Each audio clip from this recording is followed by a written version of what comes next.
Day 236. That's the last thing I want.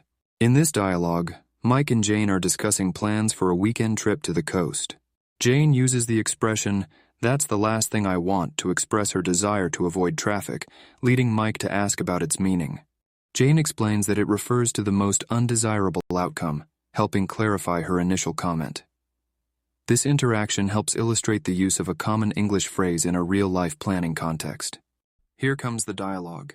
So, we could drive to the coast, but the traffic might be terrible on Friday evening. True, that's the last thing I want, to be stuck in traffic for hours. That's the last thing I want? What does that mean? It means something you want to avoid the most or the least desirable outcome. Got it. Definitely makes sense. So, leaving early Saturday morning could be better? I think that's a much better idea. We'll avoid the rush and still have most of the weekend to enjoy. Agreed. Should we book a place to stay overnight? Yes, let's do that. I'll look up some options and send them to you. Great. And I'll check out some activities we can do around there. Perfect. This trip is shaping up nicely. It really is. Thanks for sorting out the details, Jane. Day 237.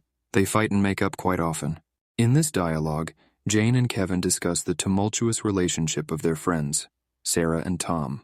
Jane uses the expression, "they fight and make up quite often," to describe the couple's frequent arguments and reconciliations. Kevin asks for clarification on the phrase, and Jane explains it, illustrating how the couple's pattern affects their relationship. This conversation helps explore the dynamics of interpersonal relationships through common expressions. Here comes the dialogue. Did you hear about Sarah and Tom? They had another big argument last night. Again? It seems like that's all they do lately. Actually, they fight and make up quite often. It's like a routine for them now. They fight and make up quite often? What does that mean? It means they argue a lot, but then quickly resolve their issues and get back together as if nothing happened. Oh, I see. That must be exhausting, though. It does sound tiring, but they seem to manage somehow. I guess every couple has their own way of dealing with things. True. As long as they're happy, that's what matters. Absolutely. Have they ever thought about seeing a counselor? I'm not sure, but it might help them handle conflicts better. Hopefully, they find a way that works best for them without all the drama. Day 238. Fair enough. In this dialogue, Mike and Julie discuss how to assign parts for a group project. Mike suggests a strategy, and Julie uses the expression "fair enough" to acknowledge the reasonableness of his suggestion while also hinting at her concerns. Mike asks for clarification on the expression, and Julie explains it, showing how it can be used to express conditional agreement. This conversation helps illustrate negotiation and agreement techniques within a team setting. Here comes the dialogue. Julie, I think we should divide the project into parts and assign them to everyone based on their strengths. That sounds good, but how do we decide who is best for each part?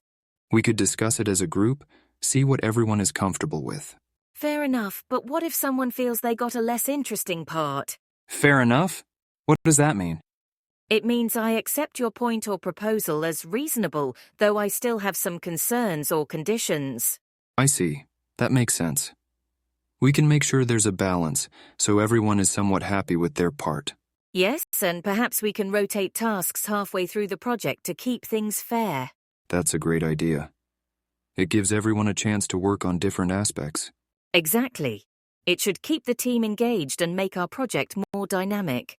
Agreed. Let's propose this plan to the group tomorrow. Sounds good, Mike. I think it'll work well for us. Day 239. Can't complain. In this dialogue, Kevin and Jane are catching up during a coffee break, discussing their current job situations. When Kevin says, "can't complain" in response to Jane's inquiry about his job, Jane asks for clarification on the expression. Kevin explains it signifies general satisfaction with his circumstances, suggesting no significant issues worth complaining about. This conversation highlights how the phrase can be used to express contentment or mild satisfaction in casual dialogue. Here comes the dialogue. How's everything going with your new job, Kevin? It's going really well, actually. Busy, but I'm learning a lot. Can't complain. Can't complain? What does that mean? It means that things are generally good, or at least not bad enough to voice any complaints.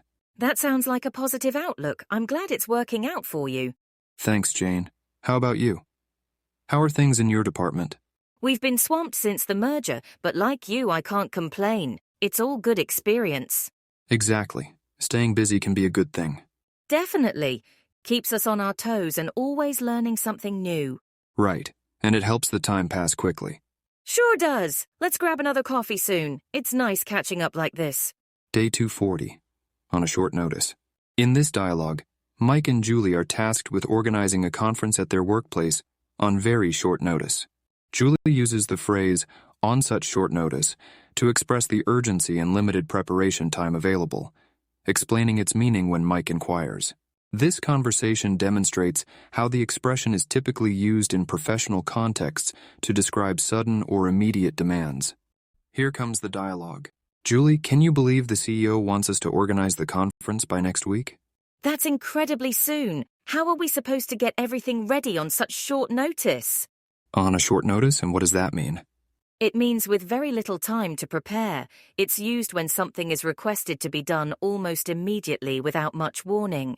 Oh, that makes sense. It does add a lot of pressure, though. Definitely, but we can handle it. We'll just need to prioritize and delegate effectively. Right. Let's start by confirming the venue and speakers as soon as possible. I'll take care of the venue. Can you handle the speakers? Absolutely. I'll reach out to them today and confirm their availability. Great. And I'll also start drafting the event schedule. Perfect. We'll regroup tomorrow to see where we stand.